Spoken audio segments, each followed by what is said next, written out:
All right, we're live. Awesome. Thank you for coming to this year's presidential debate. We're going to begin with introductions starting from the left with Alexis. Before we start, you're going to be able to ask your questions through our website called Slido. This debate will be as student question oriented as possible. The EPC has prepared questions to fill the void of student questions, but the majority of our questions will be drawn from the website. The website again is slido.com and the access code is 48594, also on the bottom of the live stream. You can submit your questions through there, and also you have the ability to like them, and the site will show the highest voted questions first. So if you see a question that you want asked, please like it. Your questions can be directed toward a single candidate or to all the candidates. The EPC will filter the questions so that each candidate is given the opportunity to answer the same amount of questions or as nearly the same as we can make. All right, and with that, we can go in introductions, which will be 3 minutes per candidate, starting with you, Alexis. Fantastic, thank you, Kathy. Hello everyone and happy Western Wednesday. My name is Alexis Morse. I use she, her, hers pronouns, and I'm thrilled to be one of 2 presidential candidates on the stage tonight. I currently serve as your Vice President for University Pride, meaning I absolutely love our institution, but I'm passionate enough to recognize its many imperfections. I've served in a number of different capacities across campus, including executive level positions in the Residence Housing Association, the Campus Activities Board, Ed Club, and of course, the Western Student Association. I have an extensive background when it comes to engaging students, as well as prospective Broncos, serving in roles in both the Office of Admissions and Office of Student Engagement, as a student ambassador and homecoming and Bronco Batch intern, respectively. As one half of the WMU for Us frontrunners, and I say that because the outpour of support for this campaign has been astronomical. I could not be more excited to share our vision for both WMU and WSA with you all today. Without getting too far into the weeds within this brief introduction, Eric and I are 2 students, current WSA cabinet members, who have seen and witnessed the need for a drastic change and are ready to act on it. The Western Student Association and Western Michigan University that we all love deserve enthusiastic, dedicated, and empathetic student leaders committed to such change, and the WMU for Us platform, rooted in inclusivity, sustainability, and accessibility, is a tried and true testament to just that. I hope tonight, in conjunction with the previous vice presidential debate, will further prove that Eric and I are the vote that truly represents us all. Thank you. Jacobi, your 3 minutes start. Good evening, Broncos. I would like to first start off by thanking you all for coming out. I cannot stress how important it is to vote in this election and be an informed voter. I also want to extend gratitude towards the Election Promotion Committee for setting up tonight's debate. To start, my name is Jacobi Wright. I use he, him, his pronouns, and I am a current 4th-year senior from Flint, Michigan. I am a double major in aviation flight science and aviation business management and operations with a double minor in French and entrepreneurship. I feel immensely proud and honored to be here before you today. 4 years ago, I could not have imagined that I would have the possibilities that have been afforded to me during my career at Western Michigan University. My experiences across this campus are extensive because I have been uber involved. With that being said, those experiences are not limited to campus, as I currently serve on a board-delegated committee for a 501c nonprofit. Last year, Taylor and I were immensely focused on giving the voice back to students. I think I can say that this year, with the team members that we selected, that we were able to make very positive strides in the right direction. Jesse and I intend only to build further upon that by adding an immense focus on communication and community with connections occurring between. A few months ago, I was reading A Promised Land by former President Barack Obama. In the course of reading this memoir, I came across so much that resonated with me. He ran his campaign and then his administration by respecting, empowering, and including. I wanted to follow in those footsteps, which is why our entire campaign was a team effort from the start, where all ideas were heard and worked through together. If elected, we plan on continuing to have these 3 principles as guiding qualities throughout our tenure. Lastly, I want to touch on the color blue. As some of you may have noticed, our campaign's colors differ from that of our opponents and the university. We chose the color blue for a multitude of reasons. First being, it's our organization's color. WSA bleeds Navy. Secondly, part of our organization is about taking what we already have and building from it. WSA's mission is we exist to unify students, amplify their voices, and provide opportunities to leave a legacy. Our vision is empowered students empowering students to make an impact together. Those two statements are represented every time our organization's logo is used and are echoed in our navy blue. Thirdly, and most importantly, the color blue symbolizes trust, confidence, and intelligence, while also positively affecting the body. You might be asking, why is he telling us about the color blue? Who cares? Well, the answer to that is that we care. We care about showing everyone that every aspect of our platform was carefully thought out, even down to the color. You should care because that is what we will continue to do in all situations for our WMU community. Through the remainder of this debate, I hope to expand on what is mentioned in the vice presidential debate, proving to you all that a vote right in Matumbo during election week is just right. Thank you, Jacobi. At this point, we have a lot of Slido questions that have come in, so just as a reminder for all candidates, you will have 2 minutes to answer each question with our Chief Justice monitoring the time. After the 2 minutes have elapsed for each candidate, we will enter a rebuttal period that will last no longer than 5 minutes for the Slido-directed questions. This is because Slido questions can be directed to just one person, whereas all EPC questions will be for every candidate to answer. And with that said, I'm just going to move right on to that because we have a lot of those. Thank you guys for submitting questions. So, from Lana Rhodes, we have, starting with Jacobi, describe a time when you took a courageous action or unpopular stand. Yeah, thank you for the question. It's hard to think of one time where I took a courageous action, but I'd have to say that an unpopular stance around building the Student Social Justice Fund. We know that there's some individuals that aren't passionate about diversity and inclusion, but a lot of people are. So we took the step and we said, hey, let's do something about this as students. Now, the administration wasn't doing much, so let's see what we can do together. And I'm proud to say that we were able to build a Student Social Justice Fund. Despite all the negative feedback that we received about not being possible, or students can't do that, or you'll never be able to get it done before you get out of office, we made it happen. And I'm happy to say that we're really close to scholarships for our Broncos to help with our retention rates. So I think that's the time. Thank you, Jacobi. We can put 5 minutes on the clock, and you'll have a chance to respond, Alexis. Perfect. Can you repeat the question? The question is, describe a time when you took a courageous action or unpopular stand. Thank you. I personally want to speak to an experience that I had this past year being a part of the WSA cabinet, and it happened very early on in our administration, unfortunately. There was a situation that unraveled where individuals' integrity was put into question, and unfortunately, the leadership that existed at the time did not believe in the individuals that they had put into office, that they had hand-selected. And so for me, taking that unpopular opinion of making sure that those individuals got a second chance to prove themselves, to prove that their good intentions were just that. I feel like we had conversations around, should we impeach this individual or individuals? What should we do? What should be the next step? And so for me, that unpopular opinion is just one instance, but just making sure that the team that I build will be one that I can trust. And without trust, you don't have a team. Thank you.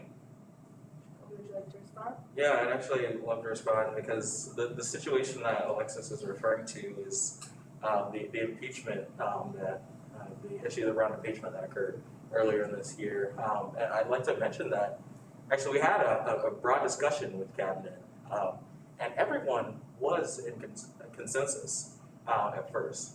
We had another meeting where a lot of people's opinions changed, but we started with talking with everyone, and everyone was on the same page. So I think it's a little questionable to mention that that she was against it from the beginning. I would like to respond to that and say it's interesting how different scenarios can be prompted, especially when you're in an organization that you don't necessarily feel comfortable in yet.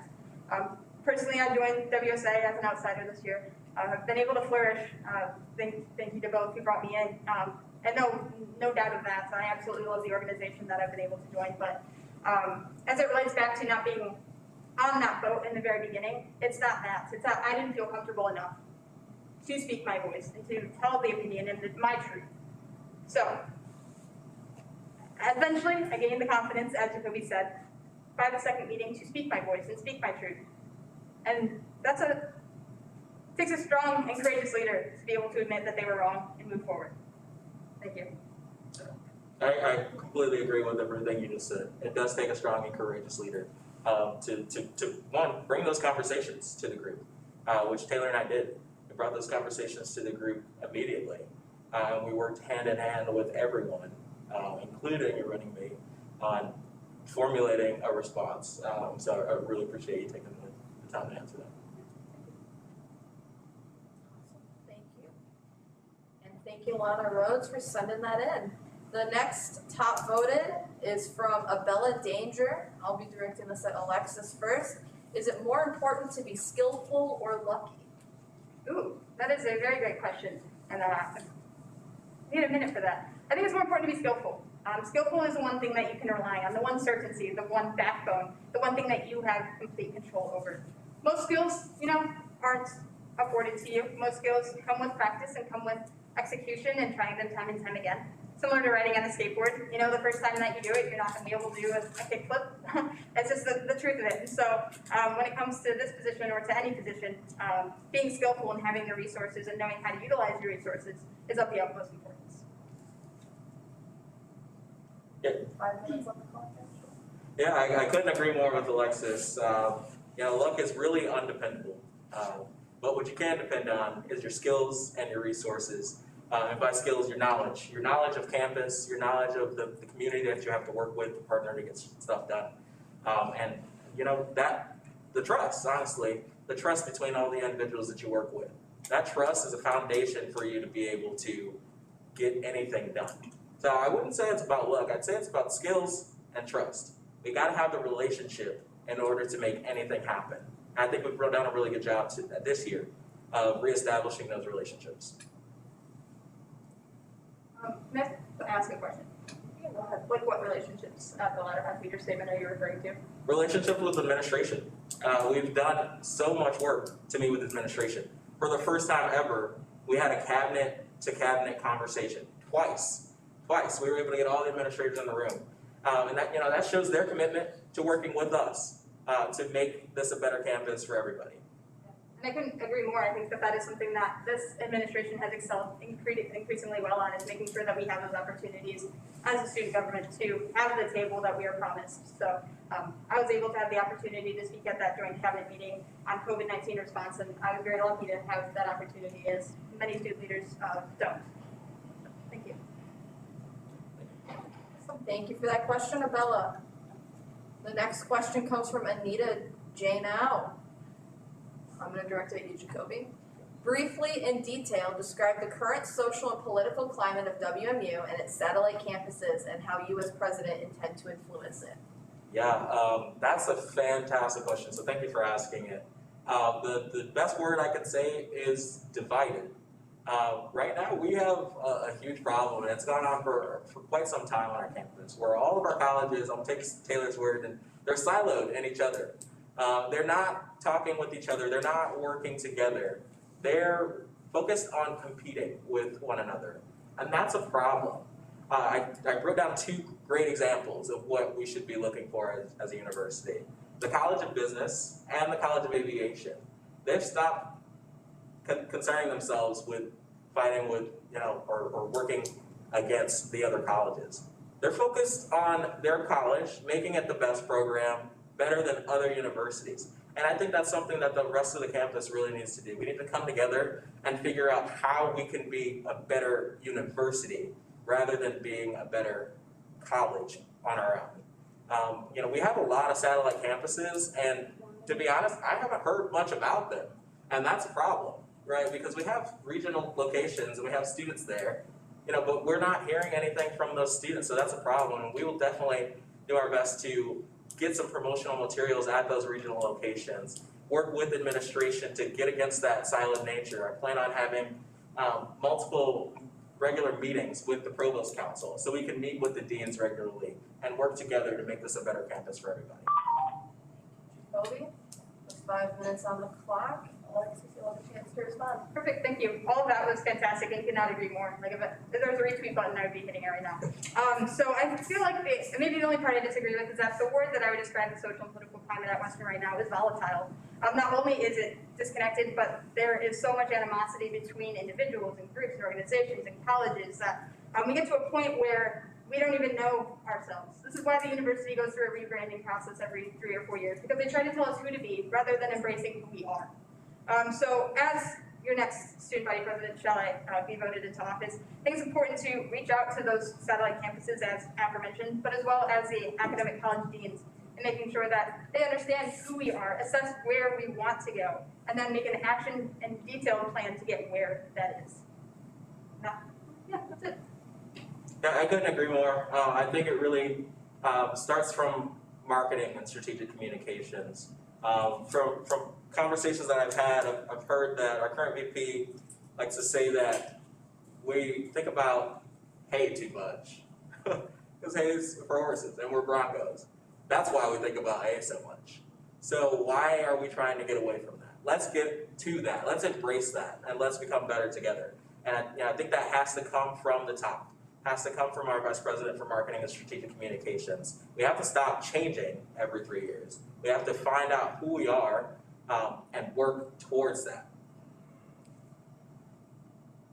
Awesome, thank you. Thank you, Anita, for the question. Next question's from Buster. I'm gonna start with you, Jacobi. What's your personal definition of success? Is this Buster Bronco? Buster Hyman. I think my personal definition of success is failure. Success is failure because it causes you to learn. It causes you to develop. And we've had a lot of failure this year.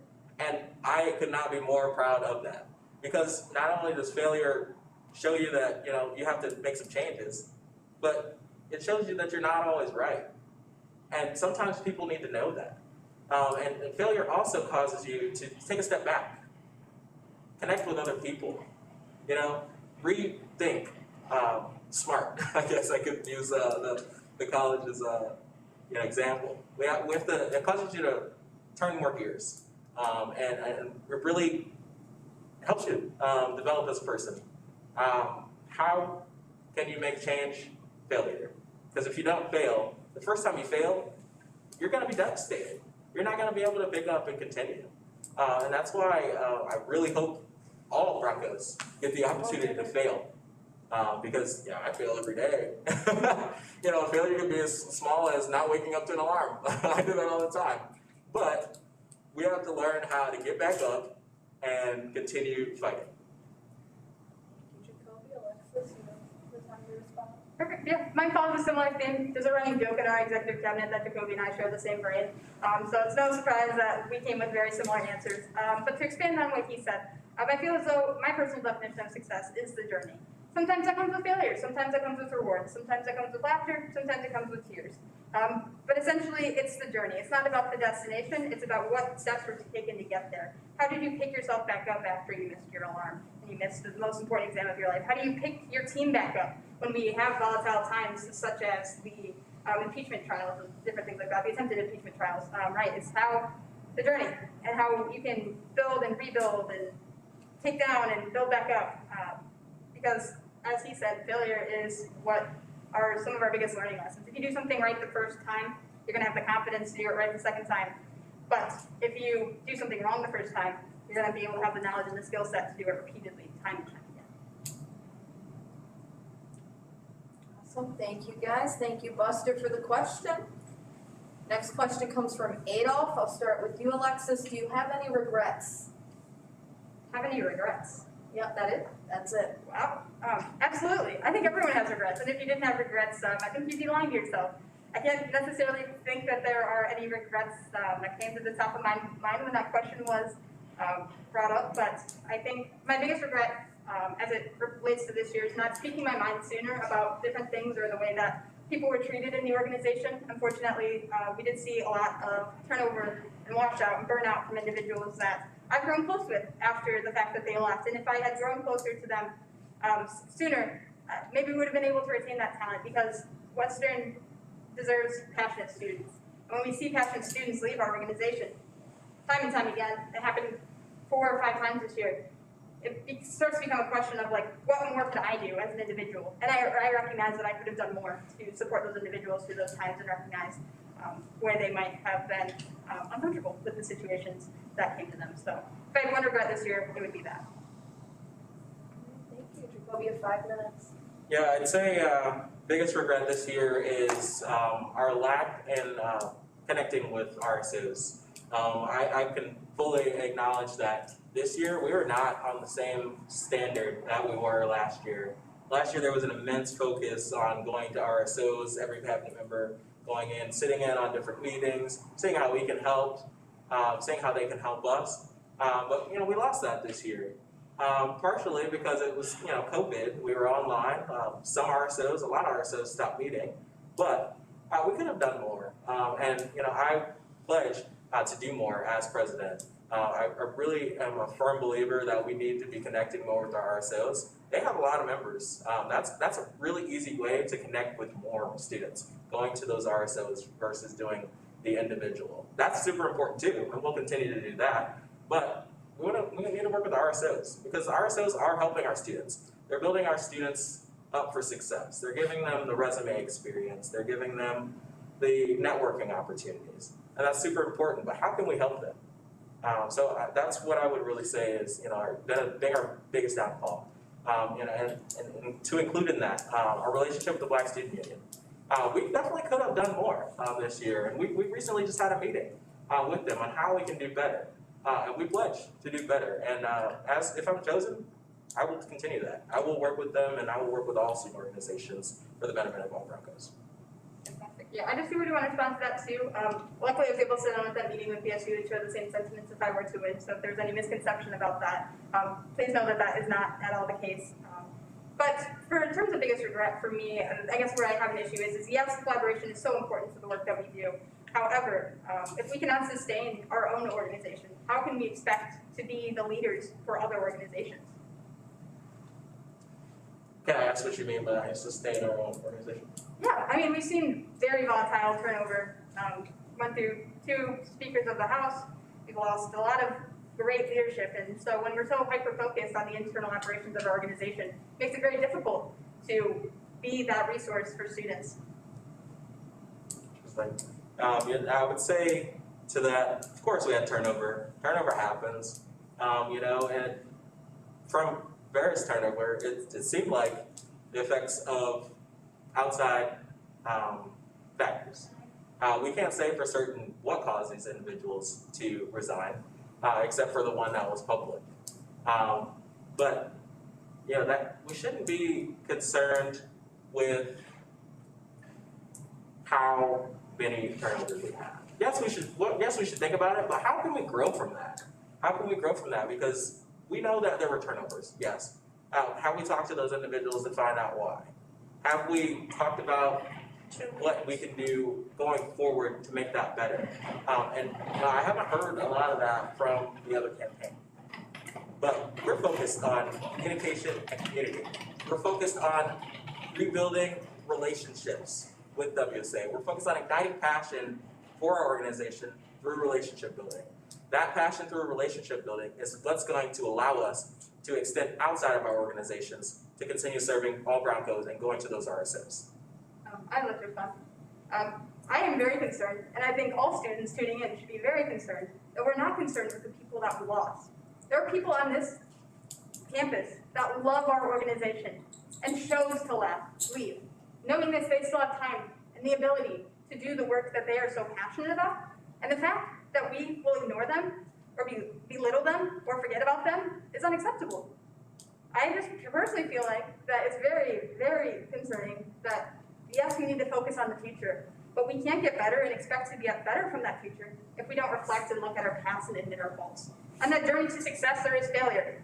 These people leaving our organization this year are failure.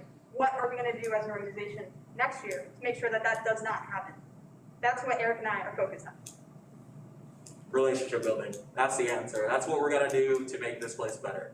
We're going to have those one-on-one relationships. We have focused on relationship building, communication, connection, and community. We're going to have multiple, hopefully we'll be in person and we'll be able to do this easier. We'll be able to have a lot of events in person with the cabinet. We'll be able to have lots of connection with senators and RSO reps. We want to have that genuine connection because that's what's actually going to allow us to serve our students. The passion and the genuine connection, and we will work for that. And I have 5 seconds. Where was the genuine connection this year? The genuine connection this Alright. Next question comes from Mia. I'm going to start with you, Jacobi. How do you feel about tying incentives closely to performance? Tying incentives close to performance. I think that should not be our forefront. I think that we need to be focused on our performance regardless of the incentive. We want people, Taylor and I reached out and we focused in all of our interviews on passion. Passion's gonna be what drives you.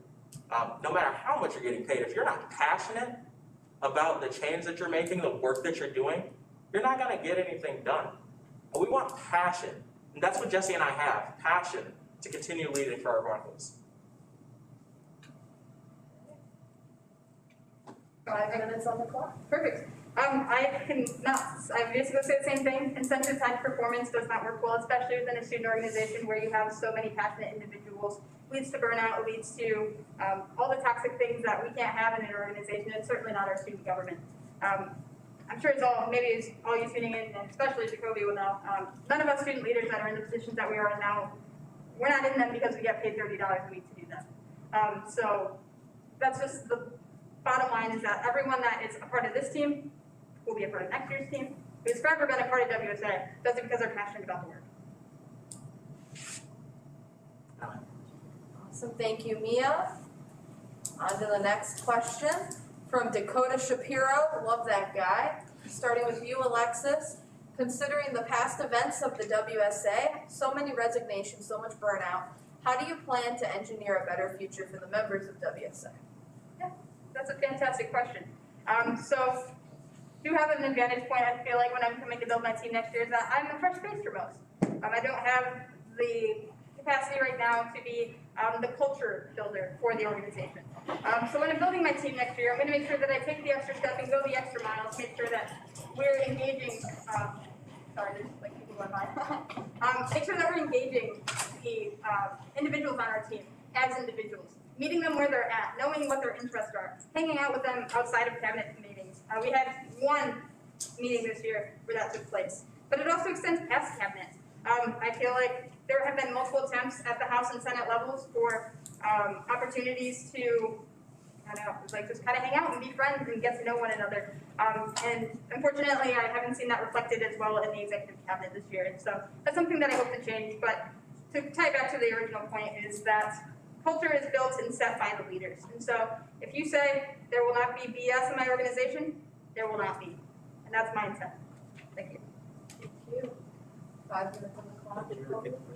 Yeah, the question was, considering the past events of WSA with so many resignations and so much burnout, how do you plan to engineer a better future for the members of WSA? Yeah, like I mentioned before, failure. We grow from failure.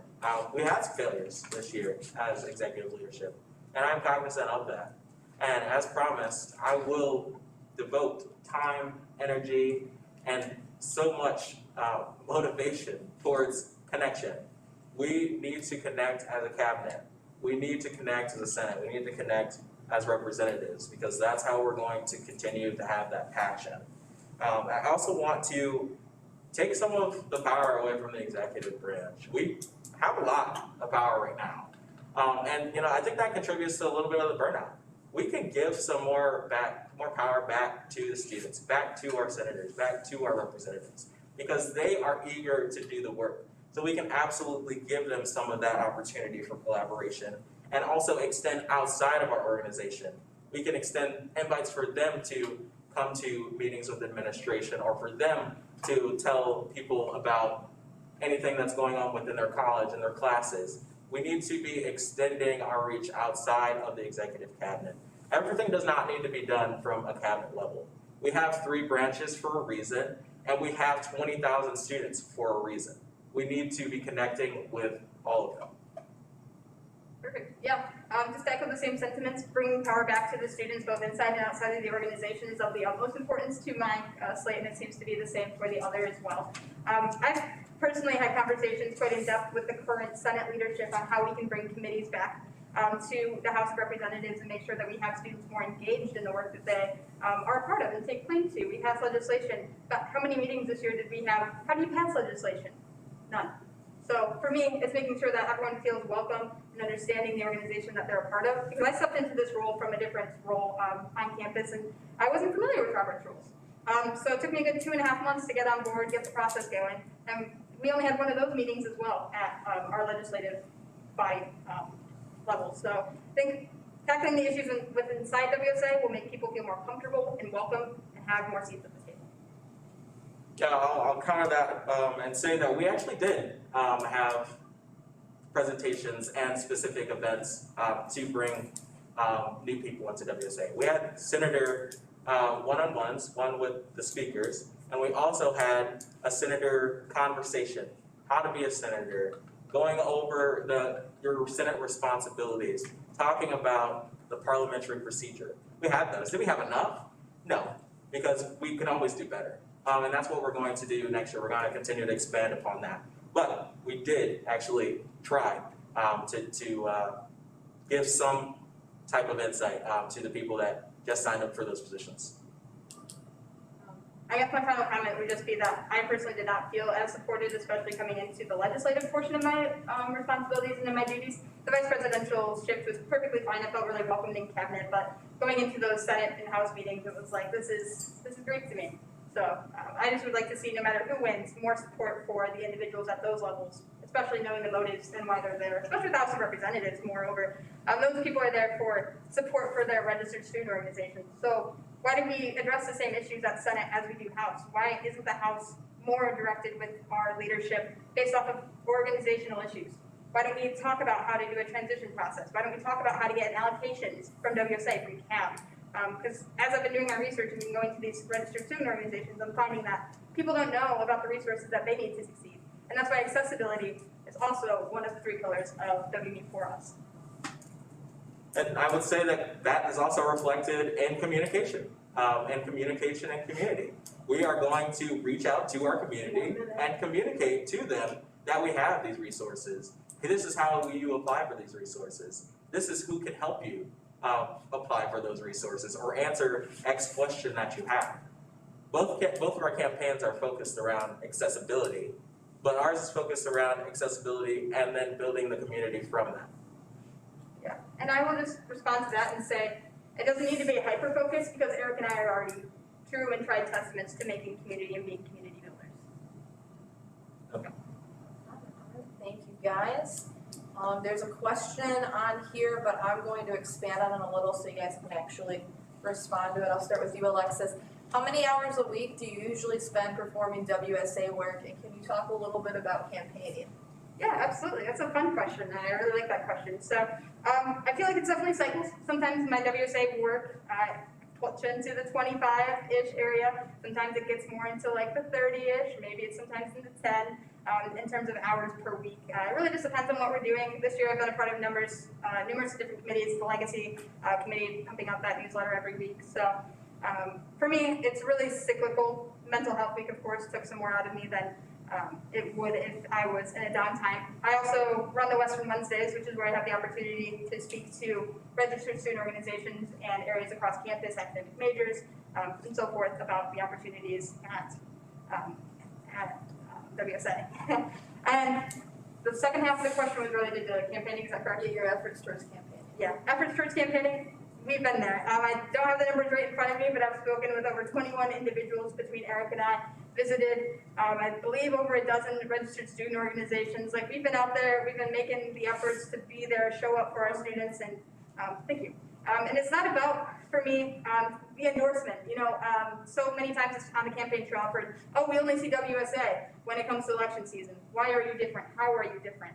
And just showing students that we are different, and Eric and I are going to show up for them next year, and make sure that WSA is present for them next year. So that's been part of the campaign process. It's been a really fun time. I've really enjoyed being able to meet so many new students and make new connections. Thank you. 5 minutes on the clock. Jacobi? Yeah, that's a very difficult question to answer. I'm very devoted to this organization, and I think it shows. Like I said, I don't sleep. I work tirelessly for this organization. I would say a consistent 25 to 30 hours, while extending to that 40 hours sometimes. I'm constantly in meetings with administration. I've worked on many projects such as Mental Health Week 3 times now, setting up those meetings to make that possible for our students. Meeting to discuss the Student Social Justice Fund, going to Board of Trustee meetings, going to WSA House, Senate, Cabinet. At the beginning of the year, we had one-on-ones that we were able to connect. I was able to connect with our other vice presidents. So I devoted so much time to WSA, and I plan to continue to devote so much time towards WSA because that's what it deserves. We are here to represent the students, and they need somebody passionate enough and hardworking enough to keep it going. What was the second part of that question? What have your efforts been toward campaigning? Oh yeah, campaigning.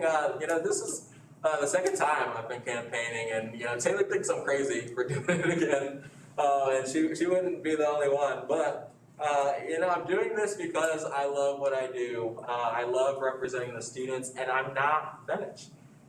There's so much more that we can do. Campaigning has been really exhausting, meeting with other organizations, but also it's been really invigorating. I love connecting with other Broncos and seeing how our platform relates to them and how they can add to our platform. I've had several discussions with other students, and I've attended RSOs and continue to plan on visiting RSOs throughout the rest of the season.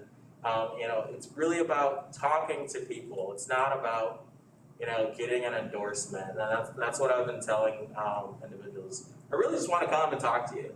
If I can come and talk to you, I don't care if I get the endorsement from the entire organization.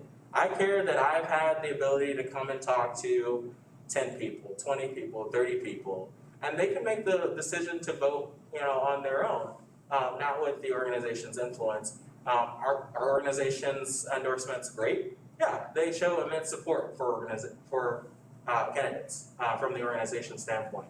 But connecting with individual students is more important because that is, that's the meat and potatoes. All right, thank you guys.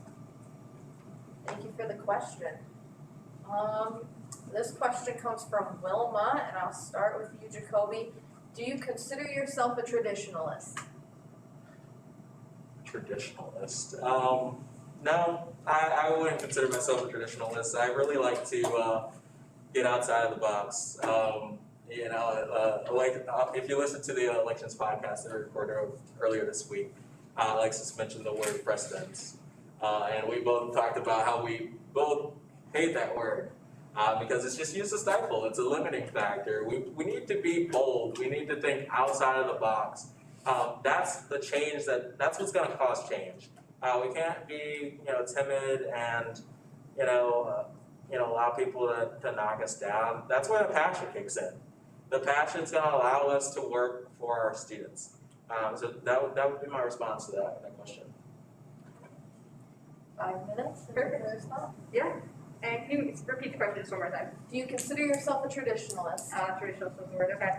No, I do not consider myself a traditionalist either in that same regard. The word precedent is one used by our advisor quite heavily when we're talking about things that have happened in the past, and that's great because it tells us where we're at, and it's kind of like a roadmap, right? It's like, this is where WSA came from. But as we approach our 100th year as an organization, it's important to know where we're going next. For me, I think that I have an advantage when it comes to thinking outside the box because I came from outside the box.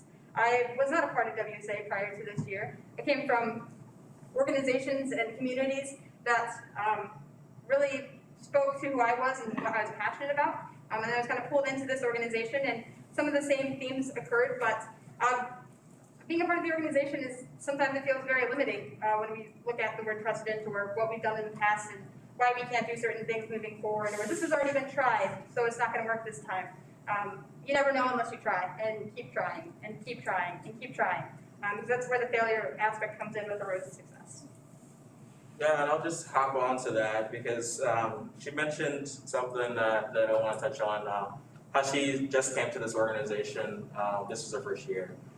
This is my third year in this organization, well, two and a little bit of change. And I really value that because I think it's given me the opportunity to see what has worked over time and see what has not worked. Too often I think that individuals believe if you're stuck in an organization or if you've been in an organization for so long, you're resistant to change. I'm not resistant to change. That's why Jesse and I are focused on the three things that we are. And legacy. We want to build WSA for the next 100 years. That includes change. That's what we mean by build. We want to make changes. We've been able to see those changes.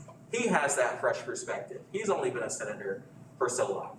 So he allows us to get that passion, get that vision for somebody that's super fresh. And then I have the experience to know really what doesn't work and what will work if we continue. Yeah, I want to respond to that and talk about, I guess, my lack of experience, or maybe as it was framed, and talk about how, as your student body president hopeful, I have experience on the student level. I'm boots on the ground. I'm not about students in a classroom. I think it's important to recognize that I do have background in a number of different organizations. Eric, my running mate, strategically, has the experience that I don't have. And it's important to note that the executive vice president handles all the internals. So yes, it's very important to understand where the organization has come from, but I have that with Eric. I, as, again, student body hopeful, will have the perspective and the understanding that people have frustrations with WSA. There's a toxic culture there. Something needs to change, and the change can't come if you don't change the leadership. I disagree with that. Change can come with a change, with the remainder in leadership, because there is a slight change in leadership. I'm switching to a different role if I am elected, and that'll allow me to have full control over the changes that need to be made. It'll allow me to have those conversations with the individuals in the organization to see where we need to grow that's outside of mine and Jesse's perspective. In no way was I trying to say that you lack experience from being outside the organization. I'm completely in opposition to that. You have tons of experience, but I also have tons of experience within the organization and outside of the organization. I've worked with the Office of Student Engagement, the Aviation Student Council, the Worldwide LGBT Aviation Community with the NGPA, College of Aviation, OVAP, Provost Council, LSU, ResLife. I have so many experiences working and collaborating with other organizations. And I think that's really what's going to put me in the best position to continue to change and lead for our students. Awesome. Thank you guys. This next question is not one of the higher voted ones, but it did have like a combined high amount, and I just combined them. This is going to be addressed to you, Alexis. Perfect. How do you plan to aid international student representation in WSA and promote international student leaders on campus and in the student body? Yeah, that's a fantastic question, and I absolutely love the international students that we have on our campus and feel as though we don't do enough to engage them. Right now in our House of Representatives, we have 2 organizations that are of international student populations. It's also recognizing that right now international student organizations collectively are hurting. A lot of them saw a washout with the Office of Student Engagement because they weren't on campus, and so how can we make sure that we help them come back next year or halfway through next year, depends on the COVID situation. But supporting them right now where they don't have necessarily an organization or a place where they feel most comfortable. Recognizing that WSA can feel very foreign, especially for someone, I speak English, it's my first language. Robert's rules was confusing for me. Imagine how much more confusing it is for somebody in that seat. So international student presence is absolutely important in not only tackling their issues, helping them make sure their voices are heard, but also committing to having a cabinet member that is of an international student background. Jacobi is 5 minutes. Yeah, that's a fantastic question, and I think part of the answer is with an international student on the team. As you may know, Jesse's from the Democratic Republic of the Congo. He's an international student on the team, and he's not going to be the only one.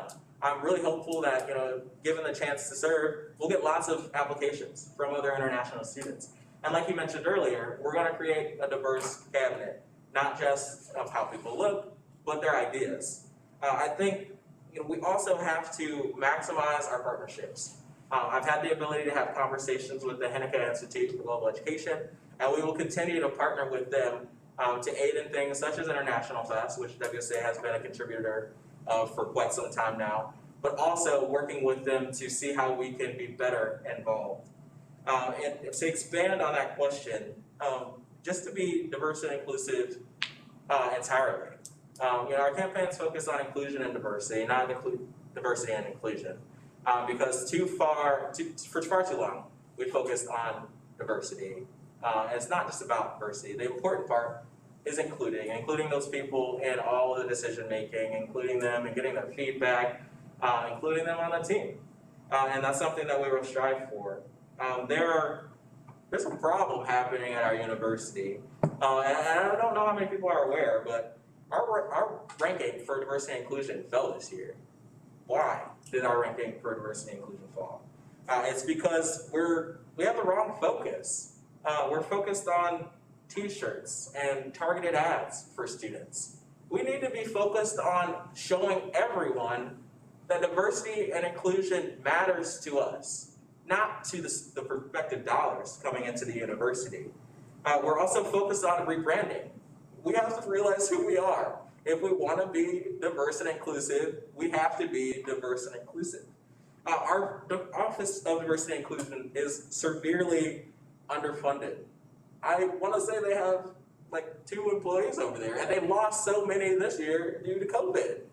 Not only that, but our Vice President for Diversity and Inclusion is the lowest paid Vice President on our administration staff. The average pay for a WMU administrator is $245,000 a year. Dr. McCorkle makes $157,000. That's $90K less than average. We aren't showing that we care about diversity and inclusion. We need to put our money where our mouth is and provide her with the resources so that she can help our campus, because that's what she's here for. And she can't do that on her own. We have time for maybe 1 or 2 more questions, so this one will be aimed at you, Jacobi, to start off with from Anonymous. Why haven't both campaigns made a significant statement on climate change? Using the word sustainability in your campaign does not exempt you from making a stance. Yeah, I think that's a great point. And just because we don't mention sustainability specifically does not mean that we're focused on it. Our last pillar is legacy.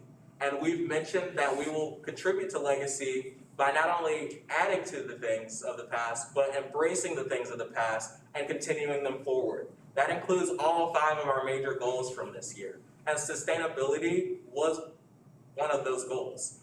We are committed to reducing our university's zeroing on our carbon emissions by 2040. 2065 is it's a ridiculous date. In all honesty, that's going to be far too late.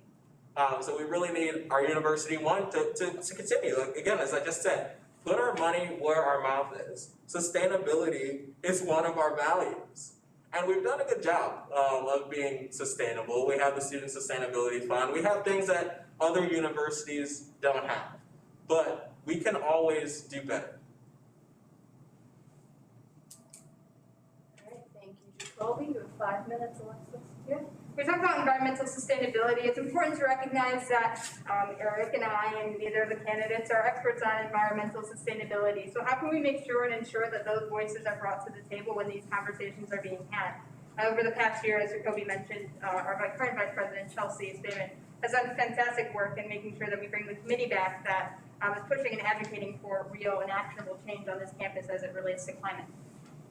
I would also add a little bit more about my personal work on the campaign process, but even before the campaign process is talking to student organizations that already have this and do it better than WSA does. So instead of taking their work and pretending like it's ours, why don't we amplify their voice and make sure that they are the ones speaking their truth and that they can educate us rather than us educating them. What was that? No rebuttal? All right. Our final question will come from famous WMU alum Richard Nixon. Sorry, I could not resist. Wasn't he one of our presidents? Yeah. Whoever I think put that name is funny. guess. There's been a lot of funny names. Alexis, where do you see WSA in 10 years and how does your team fit into that? Yeah, absolutely. I think right now WSA needs real and actionable change. Right now, WSA is not a community. It is an organization where we show up, we pass legislation, and we go home. I would like to see WSA move in a direction culturally, but also just because we recognize that the work that we do does not supersede who we are as individuals. I'd really like to see community be brought into the work that we're going to do as an organization, and that's why people show up every day. People don't show up to become a senator or a representative for passing one bill, or passing one piece of legislation, for getting funding from their RSO. I'd really like to see a WSA where people feel included and their voices are heard, and that they want to hang out with people outside of things and not be like, that person makes me want to, like, I don't even know, quit the organization or do different things because they don't feel welcome or they don't feel valued and they don't feel as though they have a place that they can call home. I'd really like to see WSA become a home for students in the way that CAB was for me in the past few years that I've been a part of that organization. So as we talk about what I will do specifically within my jurisdiction to handle that, I'm starting that community building. It takes a lot to change a culture. Right now we have individuals that only know WSA as a place of toxicity. How can we move it and take it a step further and away from that? 5 minutes on the clock. Jacobi, the floor is yours. Yeah, absolutely. That's a fantastic question, and I think we're really focused on that. As we said, legacy. We're focused on WSA's mission and vision and how we can use that as a catapult to prepare for the next 1 year, 5 year, 10 years, or 100 years. Alexis mentioned community, and I'm glad that she did because that's in our campaign. Communication and community through relationship building. Like she said, we have to connect with our cabinet members, with our senators, with our representatives, and with our students, our SOs. We have to do that in a very intentional manner. We will use resources like the Office of Student Engagement. Kickbaits is a fantastic resource. We'll have lead corps interns come in to WSA meetings and, get us motivated, get us, out of the mundane culture. It really takes, that passion igniting through relationship building that we continue to preach. We have the passion, and I want to share that passion with our fellow Broncos. And I want to do that by creating these one-on-one relationships and continuing that throughout our cabinet, and inversely throughout the entire student body. So as we talked, both campaigns both really focus on community, whether it's written in black and white or it's just something that we live every day. I think that that's important in recognizing that. We both really focus on that. And so no matter where you place your vote next Monday or next Friday at 4:59, as Eric said in the last debate, just know that we are going to be here for you regardless of that. But the one aspect of the Just Right campaign that I want to focus on pillar-wise that I don't necessarily agree with, and as we talk about the WSA we want to see in 10 years, is legacy. Why do we put the cart in front of the horse and not start actually doing the work to make sure that we have the cart? You have to be thinking about the future. You have to be focused on the present while also thinking about the future. Because it's not just the Broncos that are here. It's about the Broncos that are going to be here next year or in 5 years. We want to create the culture now, and that's going to translate for them. That's a part of legacy that we're talking about. We're talking about making change now that's going to last and be that lasting legacy that's mentioned in our mission statement. Yeah, Eric mentioned earlier that we should use our mission and vision statements to guide us forward. That's what we have built part of our campaign around. Using that mission and vision, empower students, empowering students. We're going to make that legacy together, and that's going to last. Very much. Yep.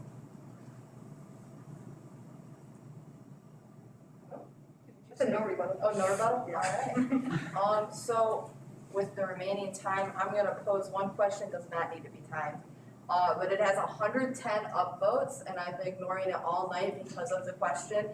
Is 3 pieces of bread a sandwich, or would you agree that it's just a very dry piece of cake? You know, I'm a baker, so it depends on the bread. Who made the bread? If I made the bread, it's not gonna be dry. I can assure you that the bread's not gonna be dry. And is there butter on is it toast? The question's just as 3 pieces of bread a sandwich from Johnny Sint. Then submitted a second question saying the people want to know, which got 20 more upvotes. You know, we're gonna take the bread, we're gonna put it in the toast, we're gonna add butter and jelly. And it's gonna be a cake or bourbon, whatever you want to think about it. Cake or a sandwich. Alexis. It's all about perception. I personally feel as though it is just a loaf of bread that would happen to be cut into 3 slices, unless the middle one or either the 2 ends are a different type of bread than the other one, and then it becomes a sandwich. It's a cake. So, that is all the questions that we have time for tonight. We will now move into closing statements, starting from the right, with each candidate having 2 minutes for their closing statements. Jacobi, take us away. Yeah, I appreciate everybody taking the time to see what we have to offer tonight. I want to close out this debate by talking a little bit more about why you should vote for us. Throughout my time at WMU, I've been able to accomplish so much. I started in RSO, served as vice president and president of NGPA, now serve on a board delegated committee, and currently serve as your student body vice president. My experiences have only prepared me to continue working on behalf of our students. Throughout my time at WSA, I've been able to make lasting change by hosting 3 mental health leagues. We worked tirelessly over the summer to hold a mass student town hall. We created a student social justice fund. This is because of the energy, focus, and dedication that Taylor and I have put into several initiatives. We have gained an incredibly solid ground this year, but we have to acknowledge that a lot of that comes from consistency and leadership. Having the opportunity to serve as CHOFO last year allowed me to catapult to where I am today. A president's most important choice is their first one, selecting a running mate. If any of you have confidence in President West, you should also have that confidence in me because she did and still does. On that same accord, I'm confident in Jesse. He has a passion that ignites individuals and exactly what we need to revitalize and work harder for our students. I chose Iran because we're simply not finished. We can't afford to lighten up on our advocacy. As students, we can't afford to slip backwards into the weekend voice. This always happens when new leaders are selected and have to learn the ropes. I know the ropes, which will allow us to continue to put our best foot forward on day one. We are far from prudential, and we will drive to make better connection with the addition of new committees for international and Greek life students, provide more opportunities for professional networking, and build on breaking down the seriousness of WSA to make us more student-friendly. You should vote for us because our campaign started with input from 6 students, not 2. We worked together to craft a message that we all believe in, the best message that we could create. We're committed to our goals. I'm currently reading Dare to Lead by Brene Brown. This showcases my commitment to constantly developing as a leader. I've obtained that there's no innovation without failure and the importance of vulnerability and how we can be effectively vulnerable. We will lead with this in mind. I want to leave you all with a quote from Malcolm X. If not now, then when? And if not me, then who? Thank you, Jacobi. Very well. Alexis, you have 2 minutes. Perfect. Campus community. I hope that tonight has been informative and educating yourself on the options you will be faced with come Monday or Wednesday or Friday, whenever you decide to cast your vote. I'm thankful for every individual who prioritized this debate in their schedule tonight. Thank you to the Election Promotions Committee for providing us with this opportunity. The myriad of people and organizations that have supported us throughout the campaign process thus far. And of course, to Jacobi and Jesse for participating in this debate. I'm confident that Eric and I are the most equipped, passionate, and empathetic leaders to lead this organization and be representatives that the entire student body can take pride in. With our unwavering commitment to sustainability, inclusivity, and accessibility, you can trust us to move this organization forward. Lastly, I would like to thank the organization that taught me about prioritizing people over positions, the Campus Activities Board, and I'm thrilled to publicly announce their endorsement of WMU for us. Have a